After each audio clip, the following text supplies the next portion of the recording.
જલ્દી કરો ભાઈ.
કાકા આપનું નામ?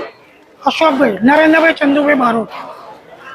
આ ઘટના કેવી રીતે બની આપણે જોઈ અને શું કહેશો? ખાસ કરીને આ કયો વિસ્તાર છે અને કેવી રીતે આ ઘટના બની આગની? અમદાવાદી બજાર હરિદાસ હોસ્પિટલ સામેનો વિસ્તાર છે અને જૂનું પંજાબી કાપડ માર્કેટ છે. તો અત્યારે બપોરના ટાઈમે લગભગ 1 કલાક પહેલાં એક હેવી ટેન્શનનો વાયર છે જે તમને દેખાય છે તે ઉપરથી પડવાથી શોર્ટ સર્કિટ થઈ અને તરત આગ પકડી લીધી. લાકડાના ખોખા હતા એટલે આગ પકડી લીધી. હું પેલી ગાડી ખસેડવા ગયો તો હું પોતે પણ દજાઈ ગયો, ગાડીમાંથી ખસી નહીં. એટલે આટલી કેટલી લાકડાની દુકાનો હતી? 5 બધી બળીને ખાક થઈ ગઈ? બધી બળીને ખાક થઈ ગઈ. અને વ્હીકલ કેટલા બળી ગયા?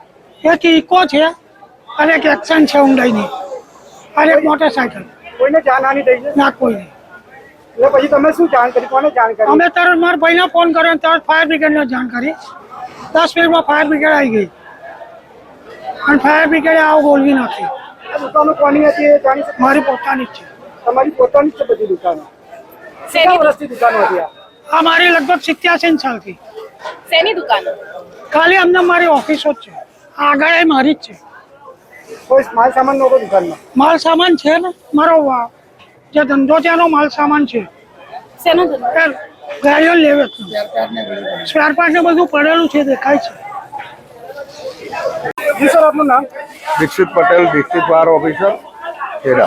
આ જે ઘટના આગની બની છે ક્યાં બની છે, કેવી રીતે બની અને શું નુકસાન થયું છે?